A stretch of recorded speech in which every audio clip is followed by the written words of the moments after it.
President Biden spending a good chunk of last night touting his record and working to reassure voters, donors, and lawmakers alike that he's still the right man for the job. I think I'm the most qualified person to run for president. I beat him once, and I will beat him again.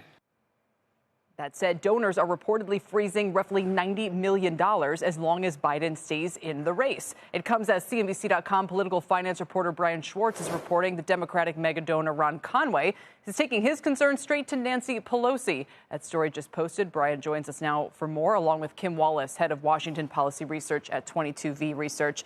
Welcome to both of you. Brian, just the details first on what you're learning.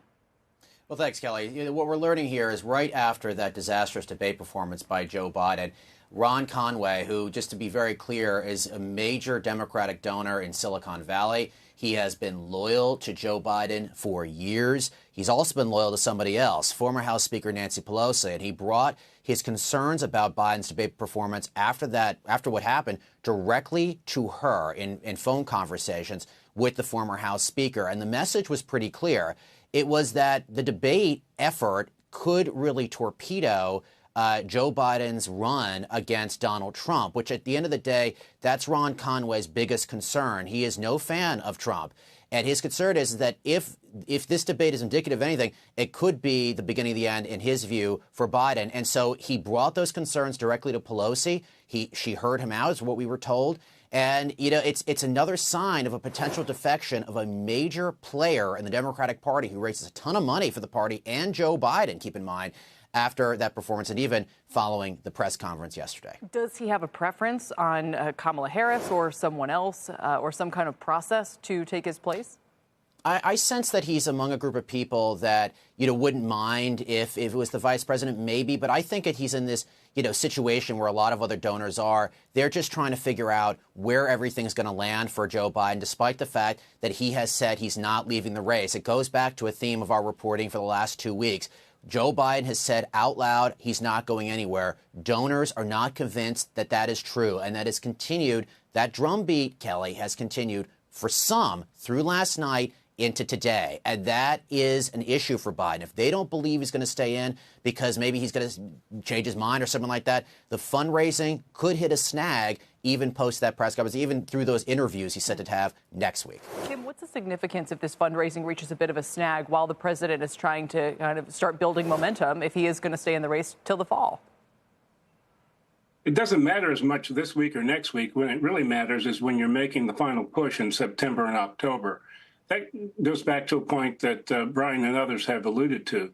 It's not just donors who are concerned about what they've seen in the president's performance the past 6 months, not just the last month. It's voters and it's elected members of Congress and the Democratic Party at all levels, mayors, governors, and obviously members of Congress. As you alluded, those members of Congress are people who have supported the president strongly for years, if not decades, and they're people who are in safe districts, including Himes, and people, obviously, who are in competitive districts. The concern is deep and wide within the Democratic Party among all stakeholders still. Kim, what's your sense for clients? I mean, what is the likelihood that Biden truly is not atop the ticket? If that's really going to happen, how much time is there to make a change like that?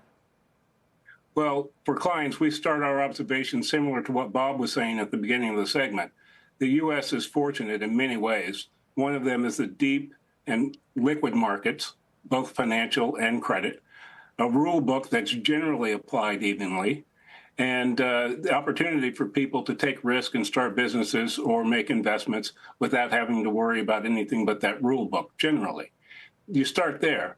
From that point, it's true. Divided government has, at different times in the last 30 years, either worked very well for investors or it was tolerable. The last 4 years, it's the latter. It's been tolerable, where nothing on the extremes, the hard right or the hard left, has been able to come through Congress. Nothing dire has happened. We obviously didn't default, and there hasn't been a shutdown since 2018.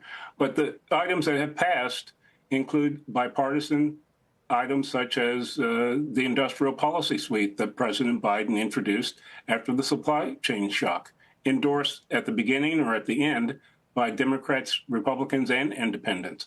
All of that points to a policy moderation that I believe comes from the shock of the pandemic and the very narrow margins we've had in the House and the Senate for the past 10 years or so. It almost as if people wanted, boring, for lack of a better word. They wanted stable. They wanted, not much of a move one way or the other. So, Brian, where does this leave us going into the weekend?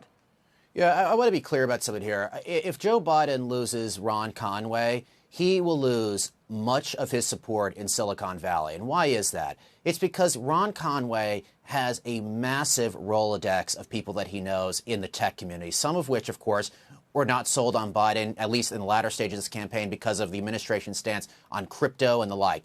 So if, in fact, Ron Conway or people of that caliber start stepping back, particularly publicly, and saying they're not going to be with the president here, they think he should step down, as this drumbeat keeps going, Biden could lose key pieces of his fundraising operation.